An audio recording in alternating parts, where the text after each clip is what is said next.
Uma vocação inabalável é a história de um professor suíço que gostaria de fundar sua própria escola, imigrou e foi parar na colônia do Mucuri, no interior de Minas Gerais.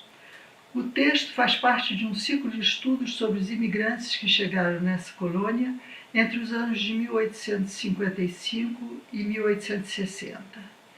Meu interesse pelo assunto apareceu ao receber as cartas de meu bisavô, João Leonardo Hollerbach, que fez parte dos 4 primeiros pastores missionários a chegarem no Brasil. Suas cartas falavam dessa colônia onde ele havia vivido durante 40 anos. A colônia pertencia à Companhia de Navegação e Comércio do Mucuri, fundada pelo político mineiro Teófilo Benedito Ottoni, e se ocupava do transporte de mercadorias por via marítima e fluvial entre o sertão mineiro e a corte. O rio não sendo inteiramente navegável, ele construiu uma estrada de cerca de 190 quilômetros de comprimento. Os colonos serviam ao povoamento da região. Eles viviam na área vizinha à estrada e nas imediações da aldeia de Filadélfia, também construída por Teófilo Ottoni e que hoje em dia leva seu nome.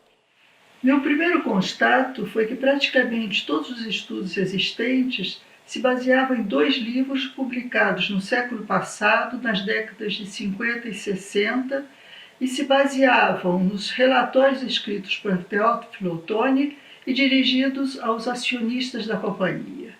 Para saber um pouco mais, comecei a pesquisar os jornais e os arquivos e aos poucos descobri uma nova história onde uma série de personagens ignorados na versão oficial apareciam, os imigrantes. Meu foco de pesquisa mudou e meu trabalho se transformou no resgate da memória dessa população, que vinha do mundo inteiro.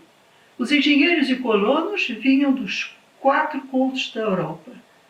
Os operários eram chineses ou escravos africanos, e em volta da colônia e de sua estrada havia os antigos proprietários da região, os indígenas Krenaks, mais conhecido por alcunha de botocudos. Era uma região onde se encontrava asiáticos, africanos, europeus, brasileiros. Outro constato foi a descoberta de um movimento migratório entre as colônias. Colonos vindos de estabelecimentos de Santa Catarina, Rio de Janeiro ou São Paulo, inclusive da fazenda Ibicaba, chegavam no Mucuri, enquanto que os colonos do Mucuri partiam para outros lugares.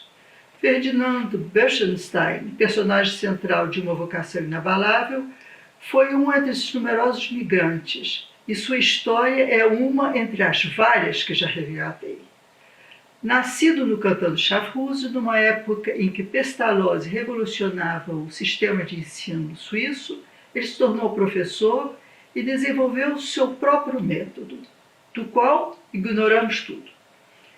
O certo é que ele gostaria de ensinar de sua própria maneira. E os anos passando e ele não conseguindo nada, ele resolveu emigrar. No início de 1856, ao ler uma propaganda sobre a colônia do Mucuri e sua cidade em construção, ele acreditou ter encontrado o lugar ideal. Nada se passou como Ferdinando imaginava e nem como Ottoni previra. A empresa faliu. A colônia foi encampada pelo governo imperial e, durante esse período confuso, Ferdinando fugiu com a família e começou sua peregrinação à procura do lugar ideal para fundar sua escola. Trabalhou em algumas, fundou outras, seu método foi reconhecido. Algumas dessas escolas existem até hoje, como o Colégio Visconde de Porto Seguro, mas seu nome desapareceu da memória coletiva. Os historiadores do Mucuri desconhecem sua existência e afirmam que a primeira escola do local foi fundada pelo meu bisavô, o pastor Hollerbach. Não creio que trazer à tona a história de Ferdinando o teria desagradado. Antes de se tornar pastor, ele havia sido professor e estudado com um discípulo de Pestalozzi. Tal qual Ferdinando, ele adorava ensinar. E, inclusive, inventou seu próprio método. Se Ferdinando tivesse continuado a viver no Mucuri, provavelmente os dois teriam sido amigos.